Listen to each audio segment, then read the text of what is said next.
Hey guys, Cliff here, Curry Custom Cutlery. We've got a special deal today. I've got a review and an unboxing to bring you along with on the new Bucktool multi-speed 2x42. It's a variable speed 2x42. We're going to take it out of the box, we're going to set it up and let you guys take a look at it, check it out with me for the first time based on my experience as an engineer and a repairman and a tool user for my entire life.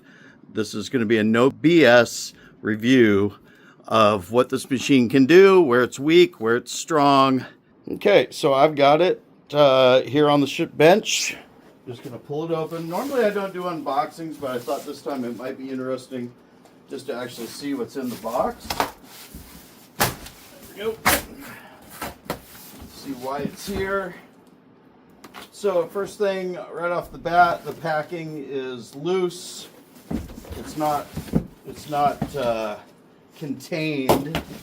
It's just kind of sitting in here, which means it was probably sloshing around. There's part of the packing is broken, and yeah, that's not exactly what you want to see.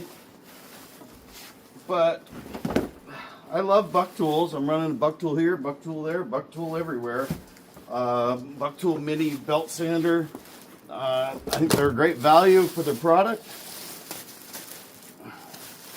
And of course, anytime there's a new sander, everyone, literally like Heath Ledger, everyone loses their frickin' mind every belt sander that comes out. So let's just go ahead and take a look at this together. Bring you in. Beautiful looking machine. It's actually got a nice clean look to it. Variable speed, professional, metalworking. Ceramic, zirconia, yeah, that'd be a metal working belt. Ceramic, zirconia, yeah, just use the machine. So we got to do a few things to it. Let me reposition you guys, be right back. Okay, I got you guys here back with me. And as always, unrehearsed, but hopefully straight to the point, I did open the accessories box. And you get a little table. This would be more for if you're a knife maker and you're going to operate this in the vertical position like this, you know, then you got your table. But for knife sharpeners, this isn't very useful, but we'll set it off to the side. Crack this open. I mean, it's nice that they include it for sure. I'm looking for this, and they actually give you the included tool that we're going to need, which is very nice. Loosen this up. There's a lock nut on this collar, and if we then we should be able to adjust this. What I'm more interested about is, of course, being able to reverse it, but it doesn't look like it is at the moment reversible. And what else we got?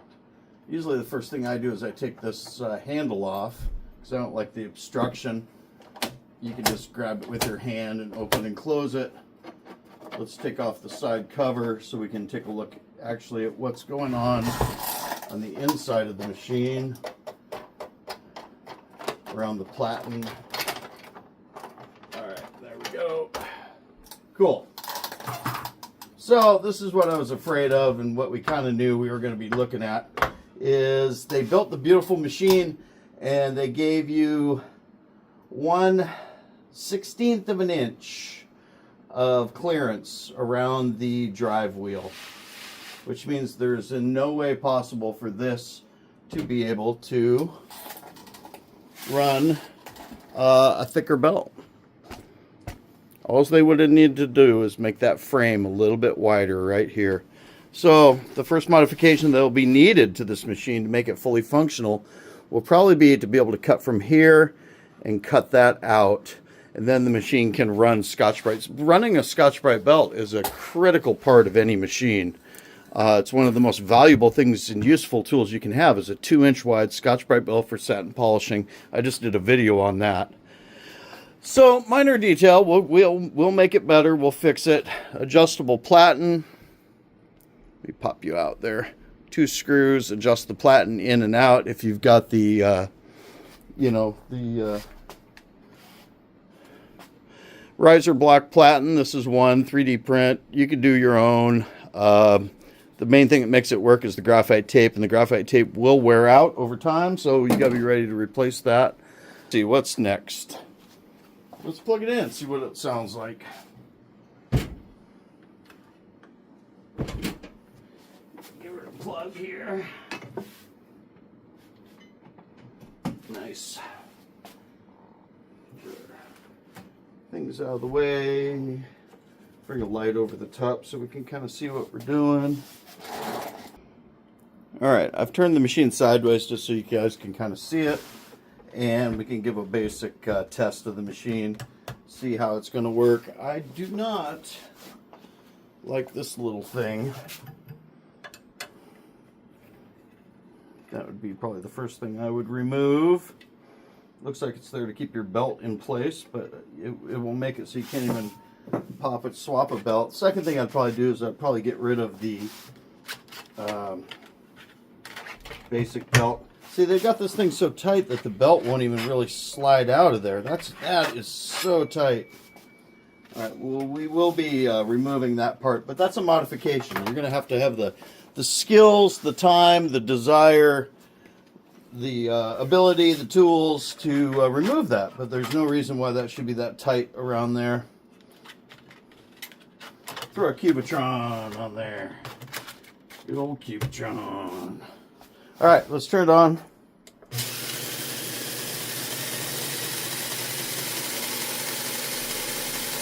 You probably can't hear it on the camera, but I can hear that the motor is humming.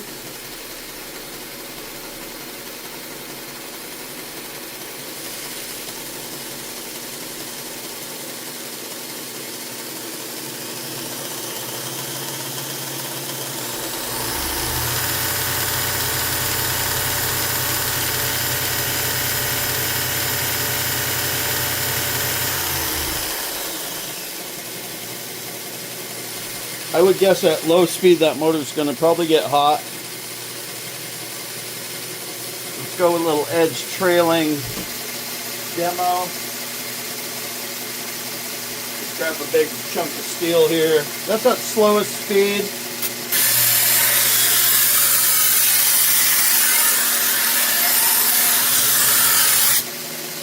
That's pressing as hard as I can press.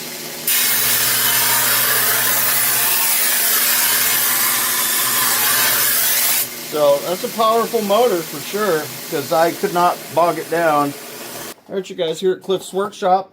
Final thoughts on the unboxing and setup for the Bucktool 2x42 variable speed professional metalworking belt sander. And the torque surprised me. The variable speed is nice. Build quality seems okay. The price is going to be up to you. This is not an entry level, easy to enter item. This is your standard 2x42 Bucktool, and it runs just about $200. And I'm pretty sure that this one runs a little bit more than that. It does have the nice tracking and tension, easy to remove. I always remove that little lever arm. It's just easy to grab it with your hand. You don't need to have another lever in the way. This is going to finish off the first video, which will be just on my review of it. I think it's a thumbs up. It's a winner. If you need the variable speed, if you have the pocket for it, we don't know how reliable or how robust these machines are, but so far they seem like they're okay.